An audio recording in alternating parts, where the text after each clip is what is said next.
ladies and gentlemen. You get something right in life. Some things right in life, not everything right in life, but I think you'll agree we found ourselves a phenomenal patron in Her Royal Highness.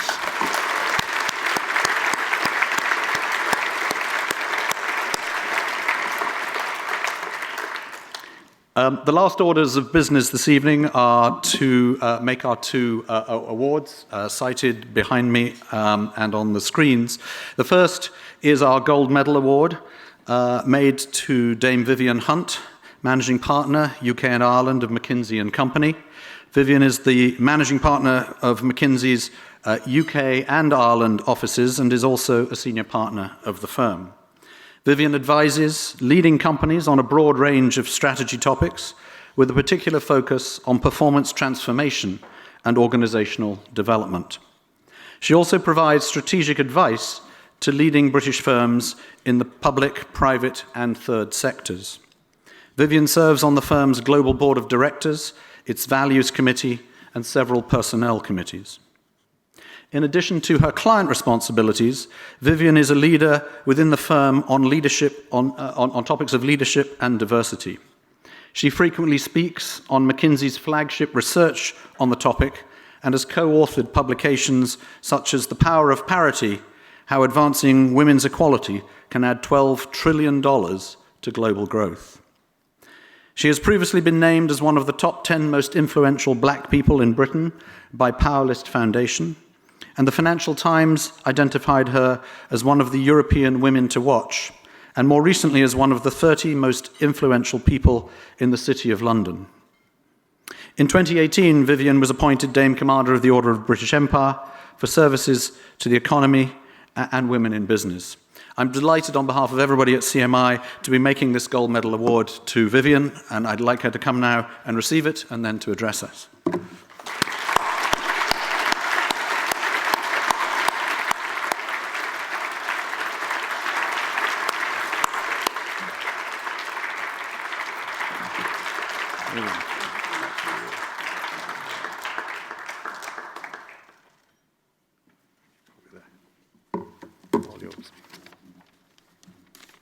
He left the medal with me, so I'll just keep my hand gently on it as I address you.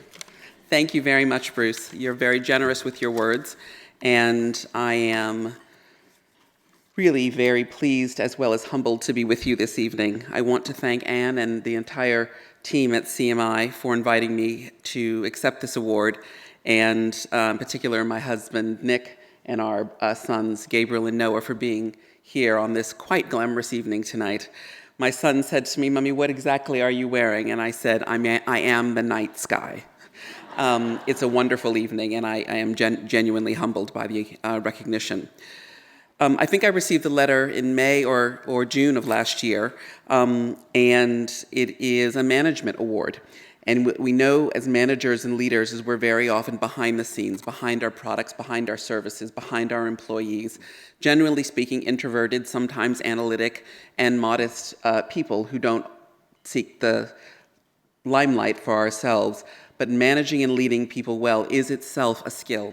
It is a set of choices and a leadership discipline and ethic. And so an organization that stands for that ethos is a particular privilege for recognition. You've been working for 70 years in that direction, and I hope only that this evening continues and accelerates that ambition. Our new royal patron, the Countess of Wessex, comments speak for themselves tonight, both as a long-standing champion of women and equality in business, but also as a new source of energy and ambition for the organization. You're off to a great start. You've led and published thought leaderships, the long-established awards like the Business Book, newer ones like the Chartered Manager Award, or indeed even the consultation on Management 4.0 are all examples of how CMI continues to innovate management practice. One of the reasons I think I'm standing here is because of the links between the work that we've done over the years and CMI's purpose and agenda. It's more than just analysis for its own sake, but it's trying to help managers be both professional and progressive. The quality of a leadership team will always be crucial to your performance and your results. What's less obvious is that the most successful teams are open and dynamic. They are characteristics that help you change and learn and adapt in a world that is even more volatile and uncertain than we've ever seen, certainly at least in our generation. And with the impact of technology, the need to adapt and change rapidly is what most managers need to learn how to do. Much of what McKinsey's research shows is that successful leadership teams have the ability to be agile and to respond to changing circumstances, be it AI and automation, the productivity puzzle here in the UK, for which the biggest improvement lever relates to management practice.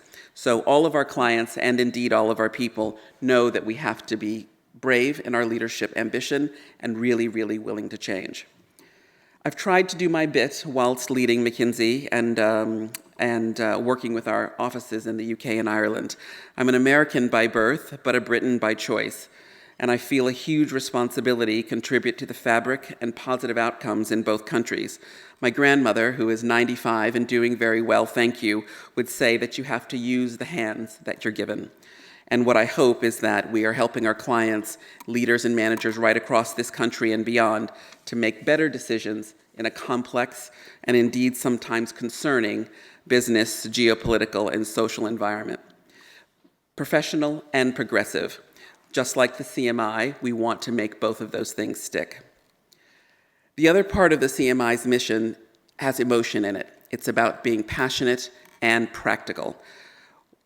We want managers to be able to make better decisions in their day-to-day work. It has to work in real practice. Most days at business are not like this evening, glittery, sparkling, entertaining, and a sense of ease and comfort. They feel quite challenging with a lot of tensions and trade-off. And you need to have a really good fact base and strong courage to act. When I first became the office manager in the UK with a different level of responsibility and visibility, I found that the question of does it matter that you have a female leader, does it matter that you come from a diverse background, does it matter that your family came from a poor or different socioeconomic background, does that matter in terms of how you lead? And while we had anecdotal evidence to that, and we talked about the issue, we didn't really have what I would call McKinsey quality or indeed CMI quality evidence. And so we looked to try and add real data to the question of does gender actually matter for business performance? Does diversity of team, cultural ethnicity, cognitive diversity, diversity of experience, socioeconomic diversity, does it actually matter to performance that we have different people around the table? And whether it's going back to our original work of Women Matter in 2007, all the way through to the more recent reports that Anne and Bruce mentioned earlier tonight, the answer is very simple, that it does. And we hope that the strength of the analysis that we've been able to add, and indeed the contribution I've personally been able to make in leading some of that work, has helped managers think and indeed act differently. We know there is still a really long way to go, as Her Royal Highness's stories illustrated so poignantly earlier this evening. But with a good fact base and managers who are courageous and willing to lead, we know that we will get there.